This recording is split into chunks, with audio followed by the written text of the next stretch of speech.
All right, I hope that works. Now, as I was stating, all right, it's the process, all right, same thing. All right, today we're just factoring. What does GCF stand for? Greatest common factor. So if I said to you 8 and I said to you 20, what's the greatest common factor? 4. 4 goes into both of those. All right. Now, all I'm asking you, bless you, all I'm asking you is I teach kids buckets. Here's a bucket, here's a bucket, and here's a bucket. You have to pull the same thing out of each bucket. All right, you have to pull the same thing from each bucket. That's the GCF. So in this case, he is correct. All right, this is technically 3 times 1 times V times V. This is 3 times 9 times V. This is 3 times 10. Does everybody see that? Everybody's good with that? Now, that's not the answer, and you don't even have to write that down. I'm just explaining it. All right. Now, what is common in each bucket? 3. So I write a 3 down. Now, what did I do? I took the 3s from each bucket and I pulled it out. And when I pull it out, it becomes a what? A 3 on the outside, not 3 3s, 1 3. And I'll explain exactly why in a minute. Then you put parentheses and you write what was left in each bucket. What was left in the first bucket?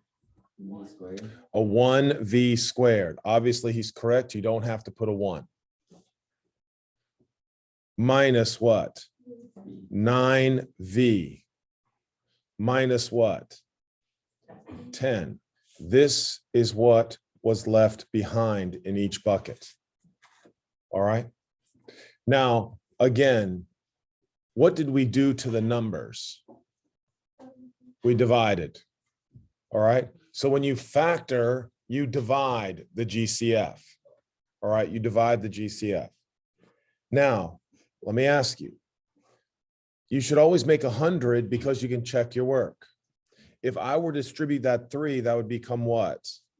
3V squared, then what? And then what? So that's what I meant by we're working backwards. Last week I multiplied, and now you're going to have to do what? Work backwards and try to figure out what multiplied to get that. All right. So now let's check out number 3. Yes. Oh yeah. Tell me what's common. A 2. Now, how many n's are in the first bucket? 3. How many are in the second bucket? 2. So I pull the maximum out. I can't. How many can I pull out? Could I pull out 1 n? Yes, because there's a single n in both buckets. Can I pull out 2 n's? Yeah. Could I pull 3 n from each bucket? No, you can't. You pull the maximum out. So I can pull out how many n's? 2. All right.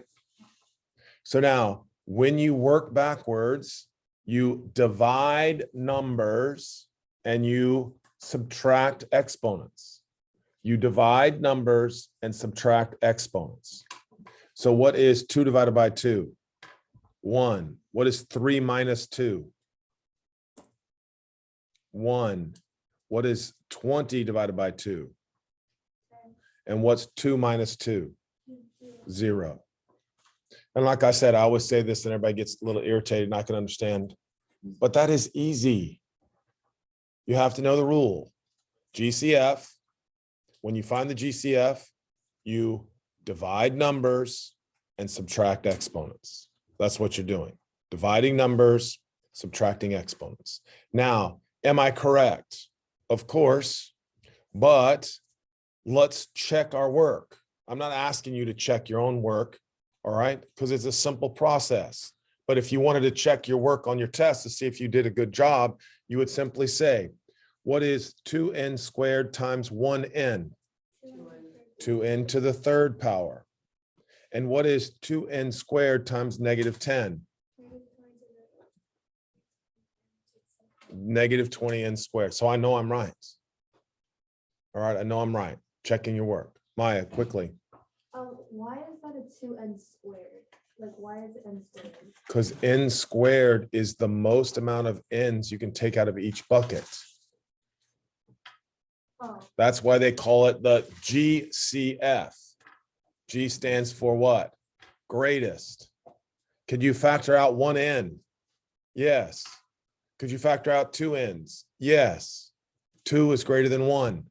That's why you did n squared. so you can't do like n cubed? Why not? Because There's only 2 in the other bucket. All right. So now you should be getting a little better. All right. For number 5, what can I pull out of each bucket? What's common with 2 and 14? 2. Can I pull out a V? How many? 1. How many M's can I pull out? 1. Now, if you don't know that, now's the time to speak up. Everybody good with pulling out a 2VM? Now, open parentheses. What's 2 divided by 2? 1. I put a 1 there only as an emphasis. You don't have to do that. Now, how many V's are left behind?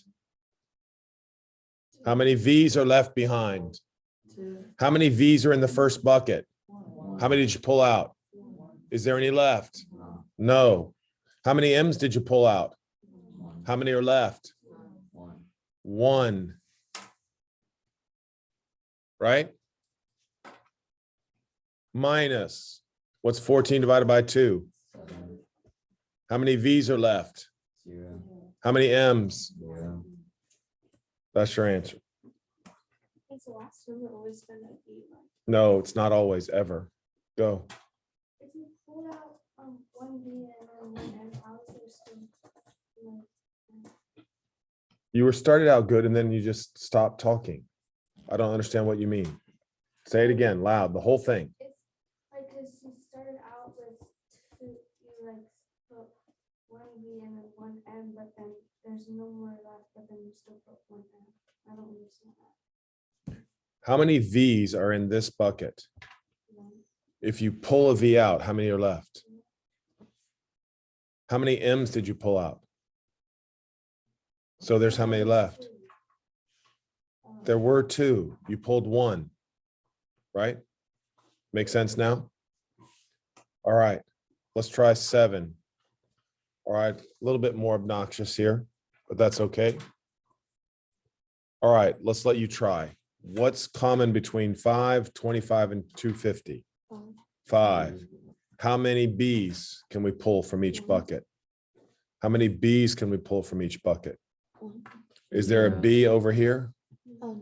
Yeah, so you can't pull out a B. How many K's can we pull out? Right? 2 K's. You're okay. Just concentrate.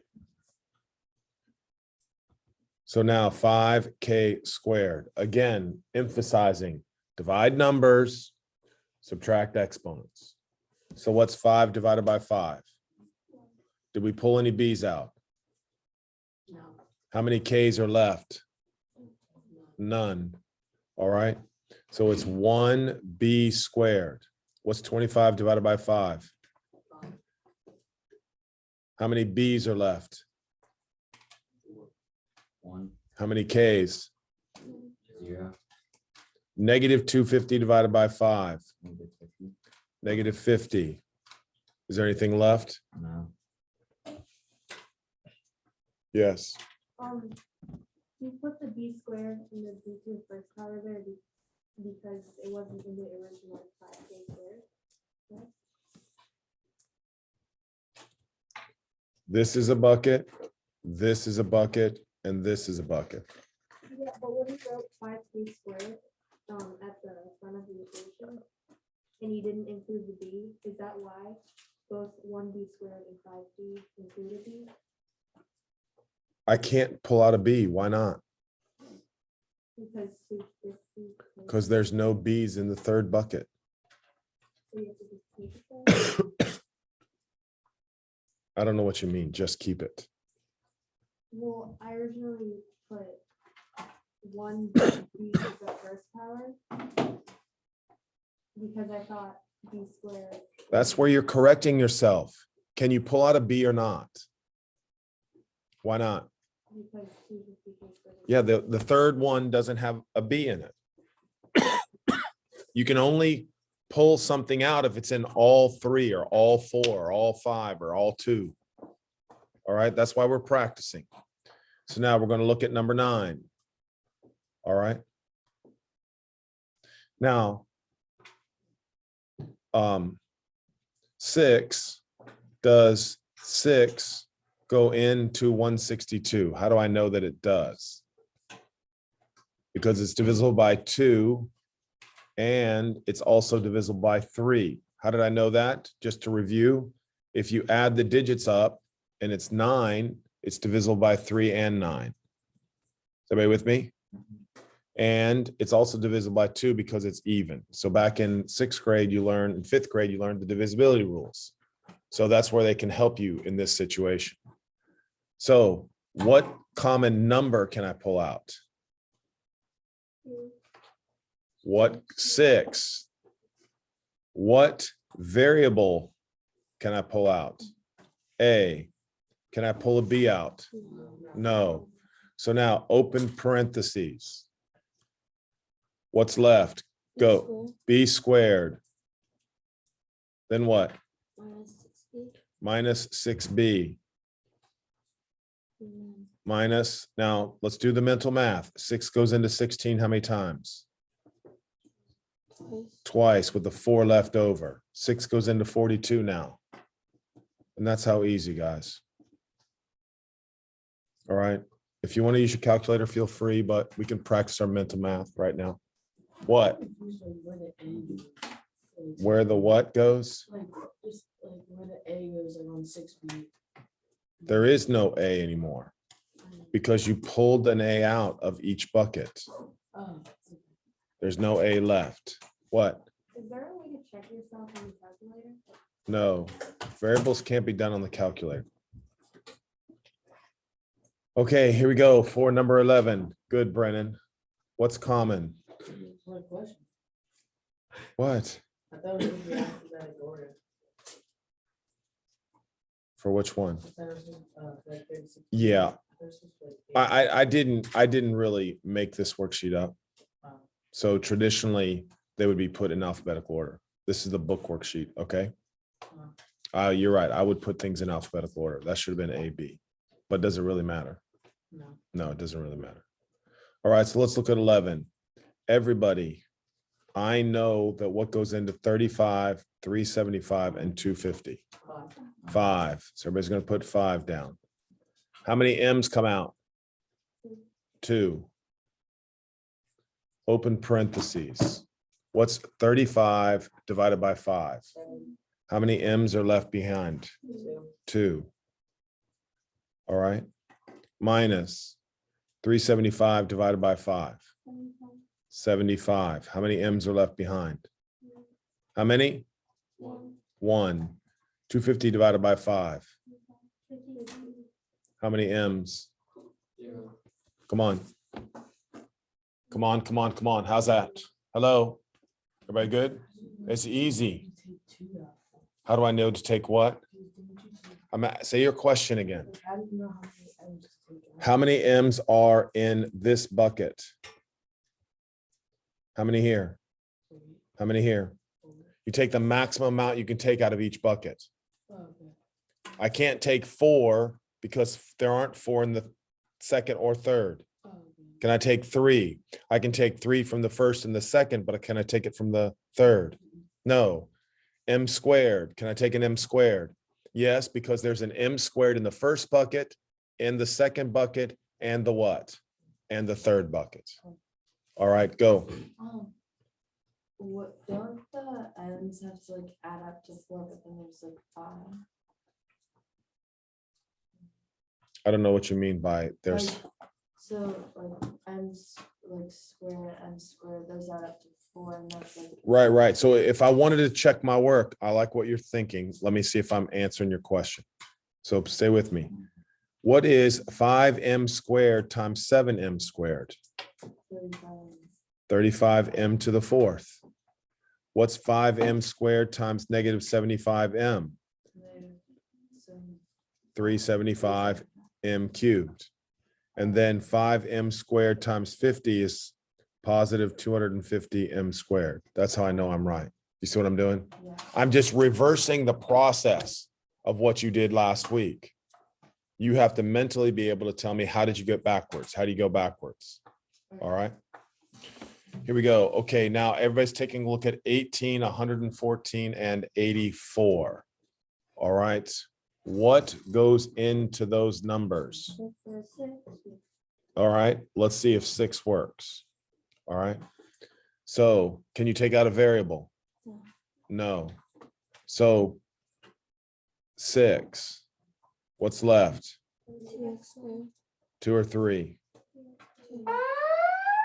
Okay, guys, listen, this is not my specialty. I hate the interruptions. But guys, listen. All right, so again, we divide out the numbers. So 114 divided by 6, 19, and 84 divided by 6. Thank you. Now, number 15. What's common with 4 and 10? 2. What's common with x squared and x? X. Divide numbers, subtract exponents.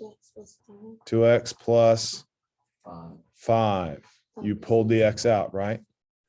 All right, everybody's trying. Remember, do the problem. All right. Number 12. 12, 64, and 80. What are we thinking? Somebody. What's common with 12, 64, and 80? 6 goes into 12, but 6 does not go into 64. If 6 wouldn't go in, then 12 couldn't go in. Somebody else. 4, thank you. 4. And then divide. What do we got? 3r squared. 64 divided by 4. Divide by 80 divided by 4. Plus 1. Right. All right, you always go for the maximum. Why would it not be 4R? Because there's no r over here. There has to be an r in every term. Okay. What's common with 9, 75, and 126? 3. What's common with the x's? X squared. That's all it is. Divide numbers, subtract exponents. What do 3x squared, right? Plus 42, just 42. All right, so that's it, guys. I will post, I don't mind if you guys just work the odds, work the rest of the odds all the way down the page. All right, it should be easy. That's how far I got. Good. That's pretty I hope it's right. That is. All right, thank you. Luca. So. I told you.